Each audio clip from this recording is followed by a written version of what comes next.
So I'm going to record, and I'm going to start the show. All righty.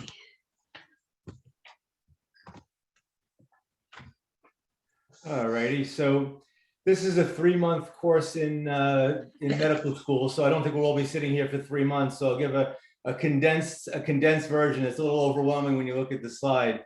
The point is that the GI tract is expansive, you know, mouth to rectal area. So it's important to be aware of all the different components, and especially in the populations we work with, because 2 reasons. One, they don't communicate well. So if they have any issues anywhere from 1 to 8, they may not tell us. And many of them, if not most, are on medication, which can affect 1 to 8. So there's a lot of reasons we should be at least generally familiar. So we'll start at the mouth and we'll move quickly. The biggest complaint we probably see in a lot of our people are dry mouth. And a lot of people say, yeah, so what? You know, have a glass of water, you know, have a sucking candy. It's not a big deal. But persistent dry mouth actually is a big deal. It leads to cavities, could be mouth abscesses, a lot of pain, ulceration. So it is a big deal. We want to know if somebody's not feeling well, not eating well. Do they have viral blisters, you know, cankerous, herpes, any other reason? So it's just the first spot to think. Esophagus, of course, that's the tube down to the stomach. And there we'll see a lot of reflux in this community. So you can have ulcerations in the esophagus, strictures or narrowing. And those could be precancerous. So those are not also, you know, minor things. In the stomach itself, ulcers, bloating, and pH balance. And a lot of the medications we use can throw all that off. So that's something to keep an eye on. Number 4, the liver. Liver isn't something a lot of us automatically think about when we think about the GI system, but it is connected. And basically the liver does a lot of things, but it produces bile to break down the fats. And it breaks down a lot of chemicals in the body. So when the liver is off, of course, that's going to have a big effect. Later symptoms of liver dysfunction is a yellowing of the skin and of the eyes, fatigue, nausea, but hopefully you like to catch it earlier. Pancreas is where digestive enzymes are made, especially protein digestive enzymes. Small intestine, that's where all the good absorption takes place. You know, when we eat our very healthy diets that we all, I'm sure, eat, and we want to absorb all the good stuff, it's mostly going to happen in the small intestine. And the small intestine sucks stuff up, sends it to the liver then processes it. That's called the first pass effect. So if we want medication to bypass that, we may give it intramuscularly, we may give it intravenously, because that's the first pass effect. Large intestine, which was looked at in MARC, that's fluid balance, water absorption. That is super important, because if the water is flowing through, you're going to have diarrhea, you're going to have malabsorption. If there's too much water absorbed and dehydration, you're going to have severe constipation and pain. And the last area, the anal rectal area, again, that's important for holding the bowel movement, proper hydration of it. And don't underestimate fissures, hemorrhoids, things like that. You know, people like to joke around about that, but it's terribly uncomfortable. And if we have an individual who is pacing around, not sitting, doesn't want to be bothered, we want to make sure we're not missing anything anywhere along this track for them. Okay, nervous system. You know, most of us, I'll bet if I ask about the nervous system, you think in brain, but it's responsible for sending and receiving and interpreting information for the whole body, and that includes the gut. And the gut-brain connection is absolutely critical. More and more research is showing it's very responsible for mental health. Neurotransmitters, I'm sure people have heard of serotonin, dopamine, norepinephrine. What you need to know is 90% of them are produced by our gut, and they exist in our gut. So if I'm prescribing somebody Prozac or Lexapro, I better realize they have receptors for that in the gut. That's why nausea and GI symptoms are a big factor if you go too fast or the dose is too high, because you're overwhelming the receptors along the GI system. You may be trying to hit the brain, but you're also hitting there. So that's why the idea of going very slowly and letting the receptors adjust to it makes a lot of sense. And conversely, when you stop a med, if you stop it too abruptly, those receptors then are also like, hey, where's our serotonin, blocker? And then there's too much. So you're going to see nausea, bloating, diarrhea, constipation, all kinds of things because you have those neurotransmitter receptors over there. So this plays a big role in mood, feeling, and brain function. Dysbiosis, which is misspelled there, is when the bacteria in the gut is out of balance. We'll get into that in other slides, but that's not a good thing. So that's something to be very, very aware of. If the gut bacteria is off, you're going to see mental health symptoms. All right, that's still me. So what creates this when the bacteria in the gut's out of balance? And what it means, first of all, is too much bad bacteria, not enough good, because we have a ton of bacteria in our system, and some we need to live, and some we could live without better. So long-term dysbiosis is a significant thing. And what happens, the lining of the gut is protective. If you kind of, think of it as a sort of a protective shield. And when it breaks down due to irritants, allergens, bad bacteria, well, what could happen? That shield is broken and things make it through the lining and get absorbed. And they could be carcinogenic, they could be toxic on all kinds of fronts. So the type of things we have to look at that can affect it, antibiotics. Well, that's the most obvious, right? Because that is intended to kill bad bacteria. But I'm sure many of you have been to a doctor where they've said, hey, have some yogurt or have a probiotic, because we want to make sure we don't wipe out all the good bacteria as well. Antacids, if you go down the CVS aisle, this country is insane for antacids. Billions of dollars are spent in the US on stomach products, more than any country in the entire world. And antacids are not okay for everybody. A lot of times they can mess up the bacteria that you need by throwing off the pH balance, and it causes more problem. Antidepressants can affect the bacteria level. Laxatives, clearly, amongst a lot of other things, and we'll get into that later. GERD medicines like protein pump inhibitors, that can affect the acid in the pH level. NSAIDs, what that is non-steroidal anti-inflammatory, like ibuprofen, like a Motrin or an Advil. I'm sure everybody's aware that that could cause upset stomach, inflammation.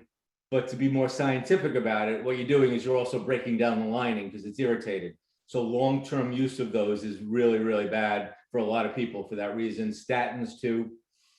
Diet, nutritional value of what we eat can affect it. Chronic stress. You always read about situations where there's stress in someone's life, and I'm sure many of us have gone through, where you toughen up and you're good. You get through that moment, a loss in the family, a trauma of some sort. But then over the next couple of weeks, you're worn down, you don't feel well. And people love to say, oh, it's a delayed reaction. Well, maybe the scientific basis for that delayed reaction is you've beaten the crap out of the lining of your stomach and your small intestines, and bacteria gets in, viruses get in, and you're more prone to a stomach virus, you're more prone to respiratory virus.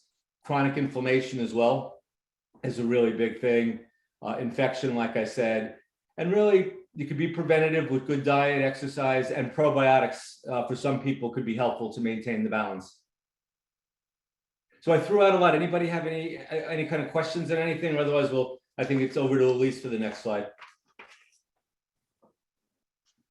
I just want to say that was incredibly, really great information. And it helps me just, I feel like all over people are talking about gut issues and things just aren't, I don't know. It was really wonderful and helpful. Thank you. Oh, sure. Thanks. You're muted. I was muted because the phone was ringing, so I had muted myself. I just want to also mention that because my screen is shared, I can't see everyone, so you don't need to wait for me to call on you if you have something to say or a question. Just unmute and speak up. And again, like I said earlier, you can definitely use the chat feature. So we're going to move forward a little bit. That was a ton of information from Dr. Kent. And I'm going to talk about what we might notice. So we do work with a lot of individuals who may not be able to communicate uncomfortability or pain or different concerns that they may have. So we want to make sure that we have a good understanding of the symptoms that we may notice as the caregivers and the supporters of these individuals. there is definitely an overlap in some of these symptoms with other conditions.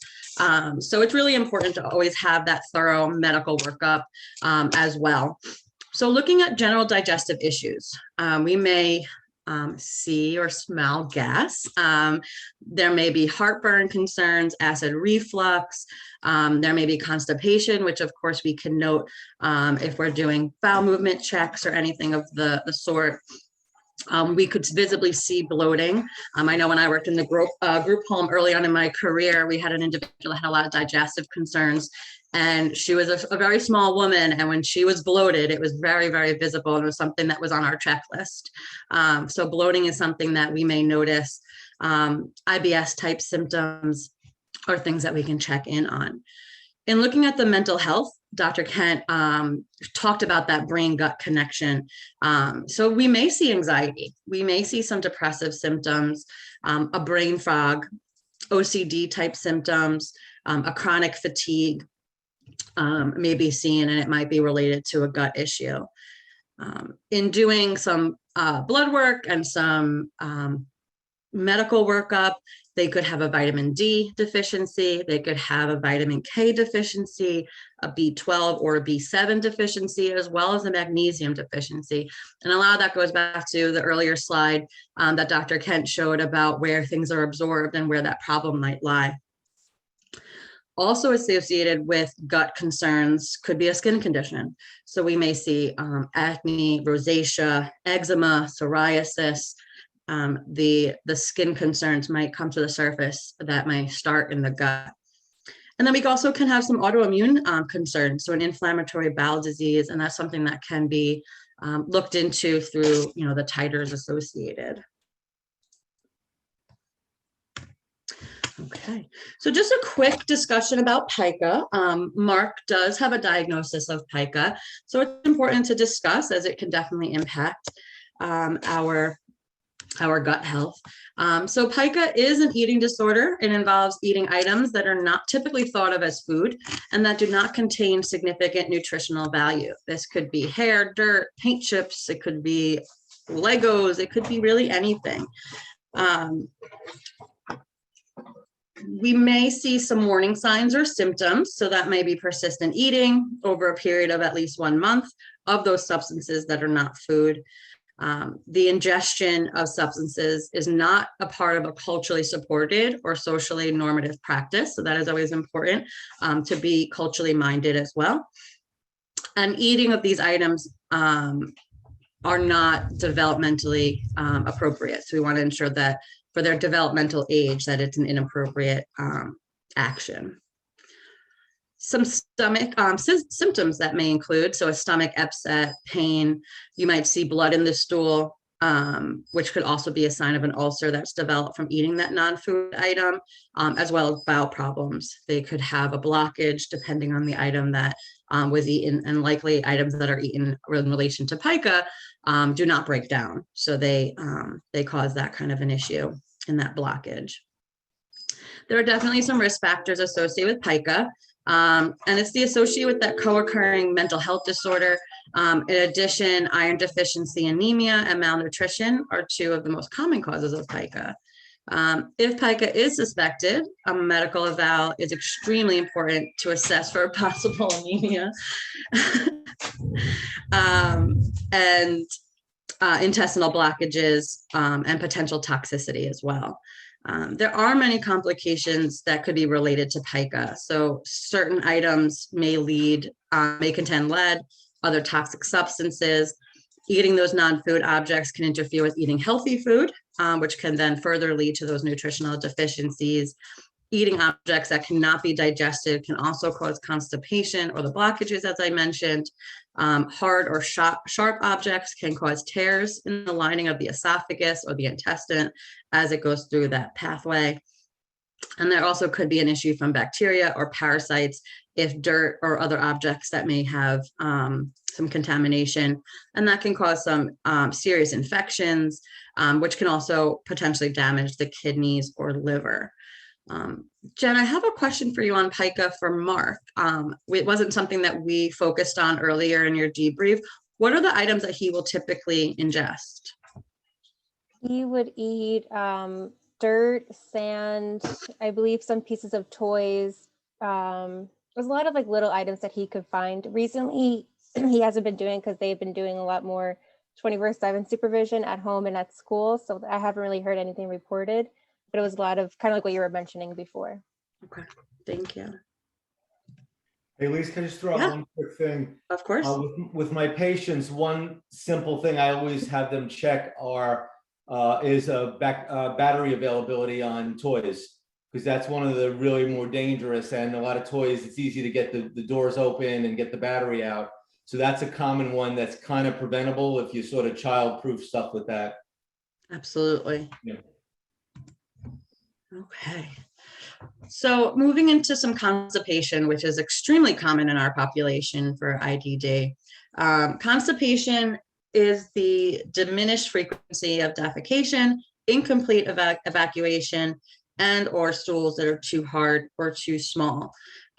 Something that is often misunderstood that we see a lot here at START is that it doesn't mean that they don't have any bowel movements. Again, it's incomplete. Could also be the size or too hard, too small. So it's important to remember that.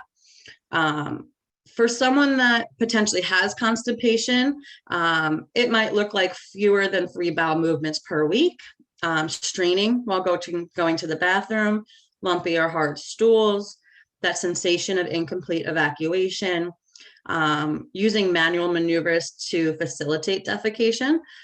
So we have some of our cases here at START that will do this. And one of the first questions we ask is about constipation and frequency of bowel movements, because that is definitely important. The protruding stomach, gassy, or then liquid stool.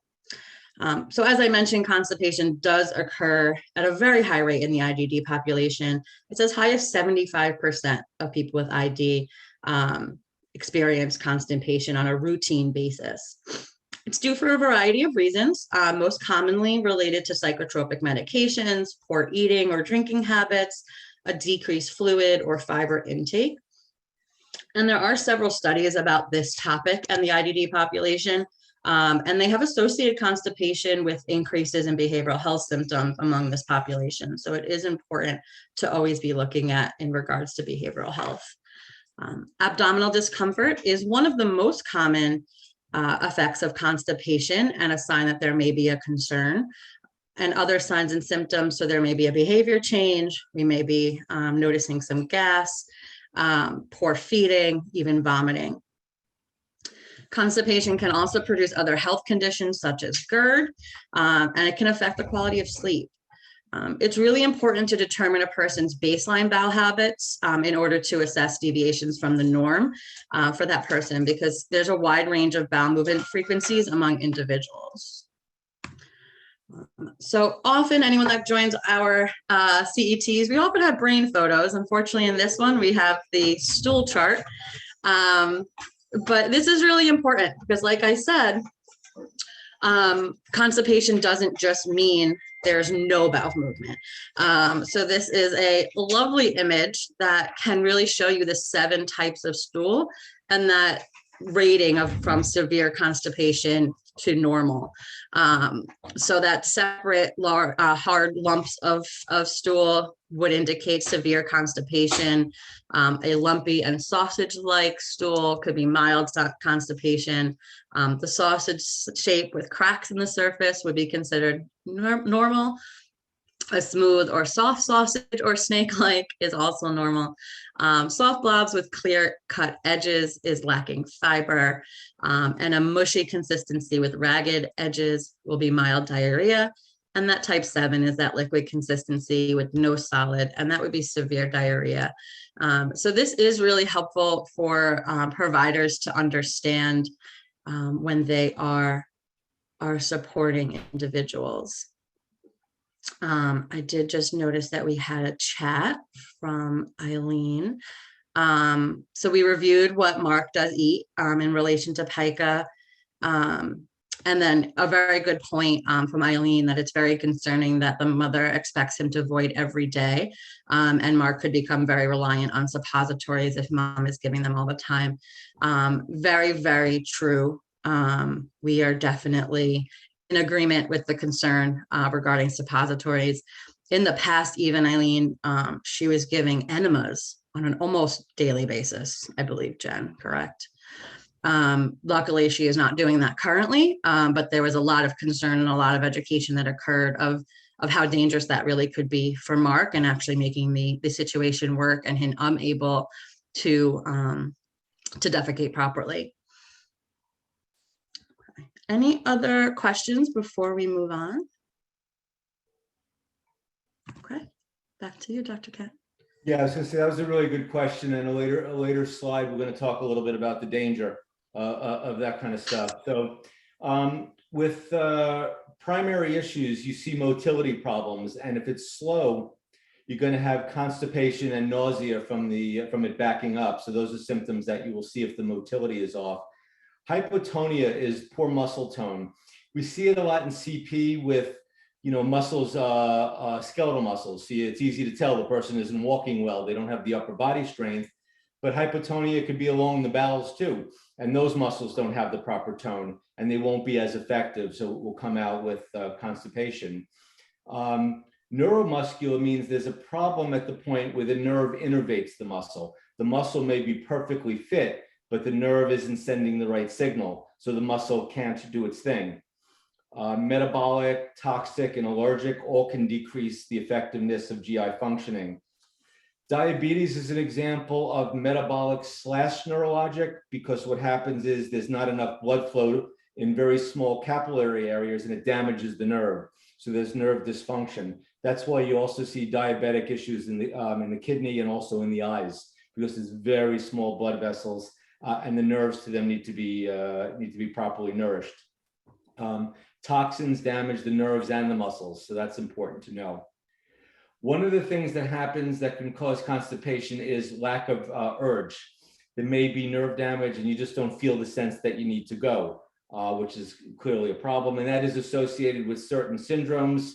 I obviously manifested my expertise in syndromes before because I had no answer to that other question, but it is important to look at syndromes and see if they are associated with GI problems, because some are, and that may be part of the explanation of why the individual is struggling so much.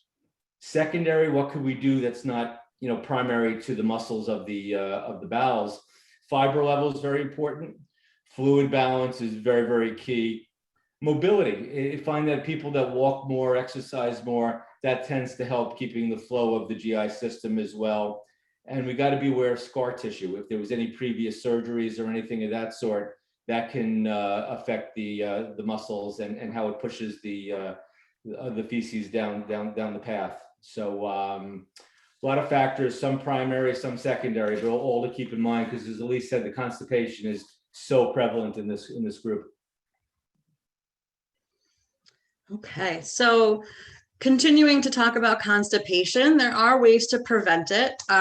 So we definitely always want to encourage a well-balanced diet, which anyone that works in this field knows that it can be very difficult in this population to have them deviate from, some preferred food choices, but that well-balanced diet is definitely a very important aspect. Movement, physical activity, Dr. Kent just talked about that when they're immobile, how that could impact them and be a risk factor. So integrating physical activity into the day, whether it be even just taking a walk, Zumba, whatever they can enjoy, moving their limbs, getting their body moving. Trying probiotics, Dr. Kent did talk about that earlier, how that can help maintain the positive bacteria in our body. That is definitely necessary. Being aware of sodium intake goes along with that well-balanced diet. Increased sodium can definitely impact having constipation. Increasing your fluid intake, also a difficult task at times within this population, and making sure that fluid intake is water, is things that can really promote hydration. Discouraging alcohol consumption, ensuring that our population is not utilizing alcohol. Tracking bowel movement. So this is incredibly important, especially for someone that is struggling with constipation. As I talked about earlier, kind of after 3 days, it's something to be looking at. So we really want to always know if this is a concern, how often. Here at our resource center, and I'm sure anyone else that works within group homes, there's always bowel tracking for all of our individuals. Even here, we have a description of what those bowels look like because of the chart previous as well. Because just because they're going doesn't mean that there's not a concern. Supporting regular bowel habits, toilet training, that withdrawal, withholding, excuse me, that Mark does is obviously of concern. So really supporting that regular bowel habits. And then considering stool softeners, obviously important. Sometimes it is necessary. Again, back to Elaine's comment and things that we've definitely talked about internally, and we will continue to talk in this presentation, is the frequent use of suppositories, and in the past enemas, is really concerning in the case that we're discussing, because it can really impact Mark and his ability to defecate appropriately. But stool softeners within a doctor's direction may be necessary.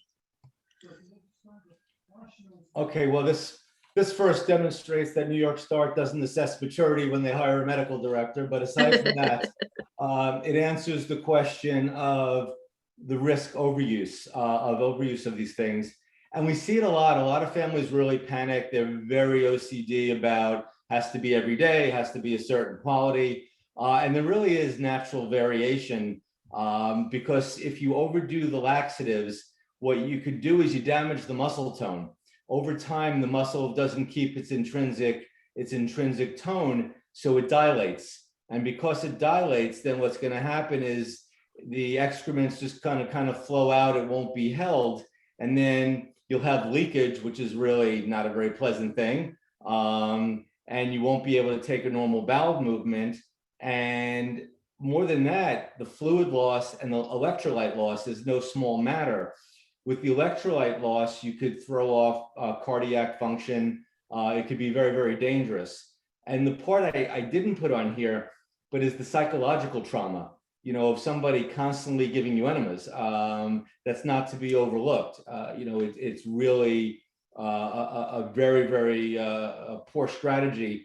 And we have to always remember to ask the families, and sometimes they're forthcoming, sometimes they're not, but we have to try to stay on top of them. And I think generally it's usually from a good heart, and they mean well and want their individual to be healthy.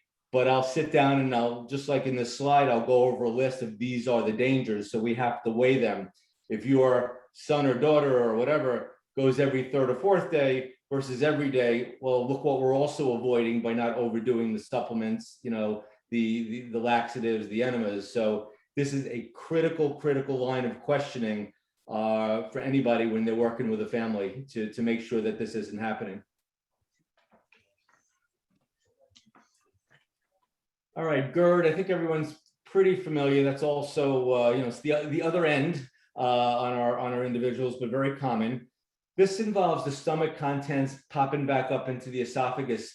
If you think of the esophagus as sort of having like a trap door at the bottom, the food kind of comes down with gravity and a little bit with muscle tone, empties into the stomach, and then it should kind of come back up and maintain its integrity. But in some people, it's floppy, it's off a little bit, and the food could be propelled back up with acid into the esophagus. So what happens is you get heartburn, you could get regurgitation, but I really want to point this other stuff out, that you can get asthma symptoms, coughing, hoarseness, sore throat, and chest pain. This is classic from GERD. This is not unusual from GERD.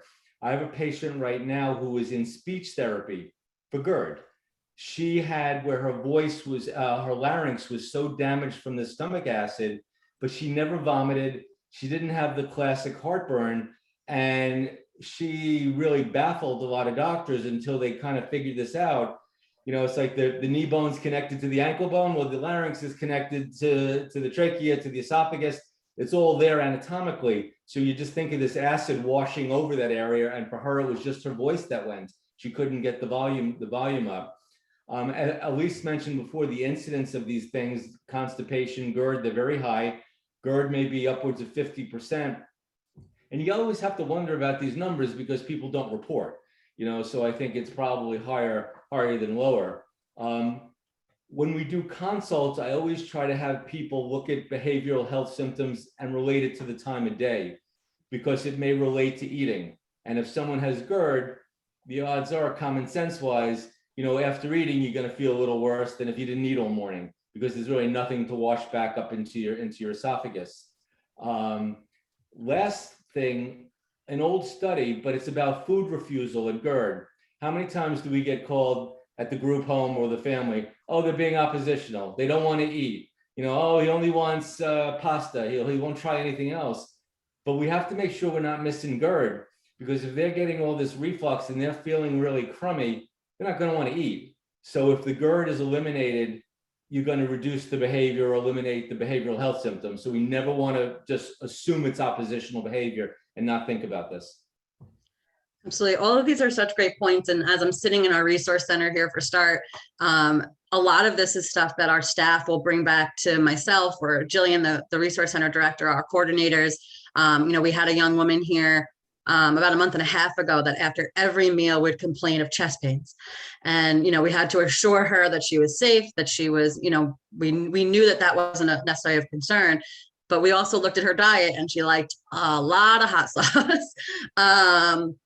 And it was only after meals. It dissipated after a little while. If she got, something from the nurse for, what we were assuming was GERD and heartburn and all of that, she felt better and she no longer had a heart problem, was what she would say. And so we did a lot of education and support for her group home about that consumption, and actually worked with her on like measuring out how much hot sauce. So we're not completely restricting it, but let's not use, an excessive amount. Also, hot sauce and spicy food was part of her culture. We don't want to obviously diminish that, but we wanted her to feel safe and healthy. So definitely something that we have noticed here. And even again, a lot of individuals come into the resource center with very restricted food intake. And when we see a lot of carbs, it's not always just because that's all they like. Could be because of the impact of other foods potentially on those GERD symptoms. Hi, I have a question about that. Absolutely. I have a couple of cases that do have GERD myself, and it's the exact opposite of food refusal. It's more so they want the things that make their stomach upset. And it's a matter of, well, it's their favorite foods. It's nothing you can't really argue that, because that's something that they will always eat. And a lot of the residents that I've worked with, or even the families, tend to give them the foods that upset their stomach, because it kind of alleviates the stress factors that is placed on them in the moment, which reduces escalations. But I was wondering, and it was really interesting that, you're limiting, not necessarily taking it entirely away the hot sauce, if that can be applied to essentially like all GERD cases, because I'm definitely trying to explore ways to really implement a good diet for them to not only make sure they feel fulfilled emotionally, because it is comfort food for them, but also to ensure that they're not feeling sick. Yeah, I think that's a great point. I think that everyone is different. So we were able to find with this individual that I was speaking of with the hot sauce, that if she ate it in extreme moderation, she didn't complain about those, again, she would say about as chest pain. And she would, run to the office of, my heart doesn't hurt. And she had a smaller amount of hot sauce. But everyone is different. But, again, I don't know if Dr. Ken has anything to add, but I think kind of exploring that with each case, talking to their providers. I know one of the cases that you're probably thinking of is with soda, which is also your CET case in a few months. And so I wonder if, a small, like one of those mini cans of soda that are very, very tiny would be enough for her to have that satisfaction, but maybe not cause the symptoms. And I think that's really a little bit of trial and error, working with the medical providers, and really understanding, again, not completely 100% limiting that's going to also cause behavioral health symptoms, but also keeping them medically healthy. Dr. Ken, I don't know if you had anything else that you would add on that. I think it's a great comment, and it's a systems question, because Yeah. you don't want to be black and white. Yeah. You want to come up with the gray area, and it takes time, and some providers don't always have or want to discuss it, but you want to give a little control to the individual, that they might be able to pick out, hey, I want this, and then you explain to them when you eat it, maybe eat it with something else that blocks the negative effect, so you can work on it. But just that we're sitting here discussing it, you're ahead of the game. Because a Yeah. lot of the times it's not discussed, and it needs to be. Hey, Elise, can I add something to that? Of course, Dawn, go ahead. I was gonna say moderation is definitely one route you can take, but also is just offering choices that maybe they haven't been exposed to in the past. Like, for example, soda is something that historically children have always had, et cetera, so forth. But there's so many variations of options where, like, if you introduce, like, obviously not with GERD, with lemonade, or, but like, you know what I mean, different juices or things like that. Sometimes it's just having something special that can really meet that need, but they've only been exposed to soda. And especially in group homes, unfortunately, a lot of times they go the path of least resistance. Everybody likes soda, we're gonna get soda, that's great. You can sometimes have to expand their mind a little bit and realize the connection of trying to create more choices and how that's gonna benefit them down the line by making that small amount of time now and effort to find something different, how it's gonna help them in the future. A great point, Dawn. Thank you. Great questions. Before we move past GERD, are there any additional questions or comments? All right. All right, so we said before how the brain and the gut relationship kind of goes both ways, and I think nothing's more classic than anxiety and GI issues. Anxiety can lead to the GI symptoms, but the GI symptoms can lead to anxiety, where the person is afraid of getting sick and obsesses. So when we know we have an individual with an anxiety disorder, we need to look for physical symptoms, behavioral symptoms, maybe agitation from discomfort, more emotional from discomfort, crying, sad, or angry appearing. They may not want to be touched. They may not want to be moved. And an interesting reference to it is one of my old favorite Seinfelds. George Costanza came up with this wonderful idea to map out all the good bathrooms in New York. I don't know if anybody ever remembers that old episode, but the reason it was so funny is because it's so prevalent. I cannot tell you how many patients, typical, atypical, it doesn't matter, that their planning is based on what if. What if I get a stomachache at that party? What if I go to the movies or the Met game and I can't get to a bathroom? You know, if I'm on a subway and I'm going to get sick. So I think it's something we need to be so aware of, that back and forth chicken and egg relationship between physical symptoms and anxiety, because it's crazy prevalent. It really is. Yeah, just on that, I had a neurotypical client in my private practice where when she came to me, her psychiatrist diagnosed with a social anxiety. But as I was digging into it, it was really about what Dr. Kent just said. She didn't go places that she didn't know that she would have access to a bathroom. If it was a long car ride, it was all gut related. And she wasn't even able to 100% kind of discern that. So we took a lot of time in our therapy sessions to really understand that. And then we had her go to a gastroenterologist. And you know, her social anxiety that she was diagnosed with was really altered. There was definitely an anxiety piece, but it was related to her gastro issues. So that is so important. And working in the group homes early in my career, we had one young lady that she always had to know where the bathroom was, wherever she was. She would go places, but as soon as she walked into a restaurant, she used a communication device and she would ask, where is the bathroom to the host? If it was a theme park, we would look at maps of places that had maps. So she knew exactly where all the bathrooms were. She was happy to go as long as she had that information. If we couldn't provide it, she wasn't going. So again, it just kind of shows that gut connection with mental health as well. That would seem as anxiety, but it's very much gut related. Just moving into kind of those physical symptoms with this link. So we talked about some of the muscles and the hypotonia earlier. Individuals might show with stiff or tense muscles, especially in the neck and shoulders. They may have headaches. They may have sleep problems. We may see some shakiness or tremors. There could be a weight loss or weight gain, and a restlessness. And with everything that we're talking about, like I said earlier in the presentation, there's an overlap of a lot of different diagnoses. So that's why it's so important to have that thorough medical evaluation. Behaviorally, we could see actually some procrastination, some lack of motivation, some grinding of teeth is actually something that might be seen in relation to this gut-brain connection with anxiety and digestion, difficulty completing tasks or assignments, we could see taking up kind of some of those maladaptive coping skills with drinking or smoking, an increase to desire to withdraw, and kind of relate to what I was talking about before with maybe some what would be looked at as social anxiety. And then emotional symptoms, we may see some crying, overwhelming sense of tension or pressure, trouble relaxing, nervousness, a quick temper, an increase in aggression, potential depression symptoms, poor concentration, difficulty with remembering things and their memory, a lack of or loss of sense of humor, something that we may lose. And an indecisiveness is another emotional symptom that might be seen. I don't remember, is this one me or you? This is you. Oh, well, all right, well, I'm gonna ad lib this one. I don't remember this one, but okay. It seems like some of this we've sort of discussed about did. the amount of organisms in the stomach that are needed, the healthy ones.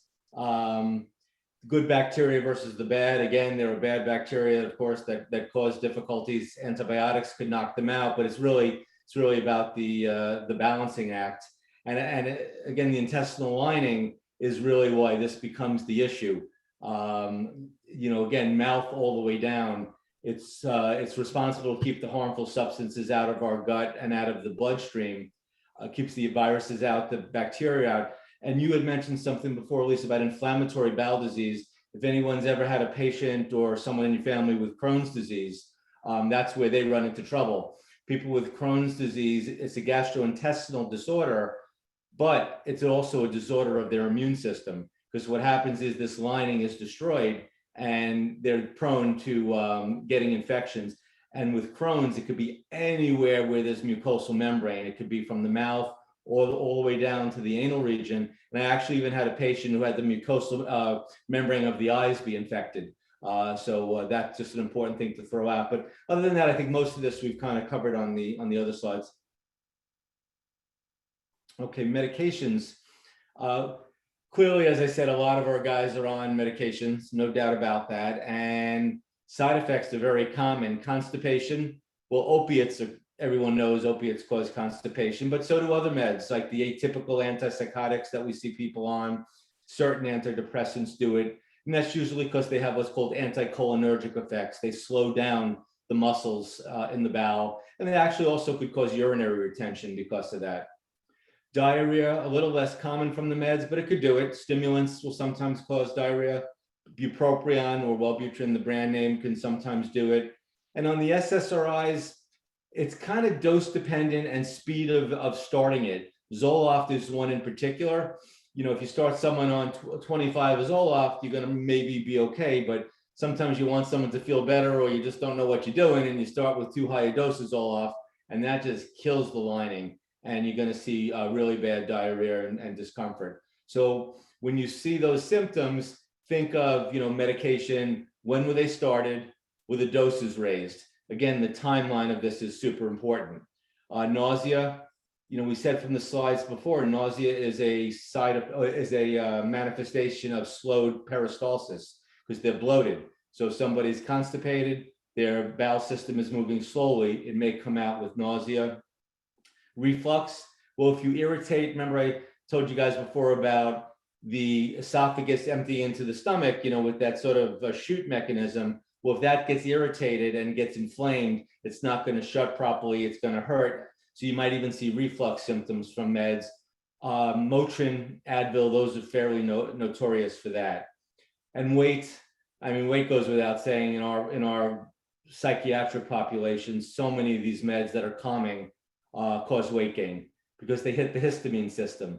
And the good of the histamine system is that it calms you. The bad of the histamine system, it makes you hungry and it puts weight on you. And Jen, I think you had said this person was on the hard to pronounce antihistamine at night, even I'm not even remembering doxycyclinate or whatever it was, but that's an antihistamine, so that can put weight on, as can you know, the atypicals. So yeah, a lot of side effects to look out for from the meds.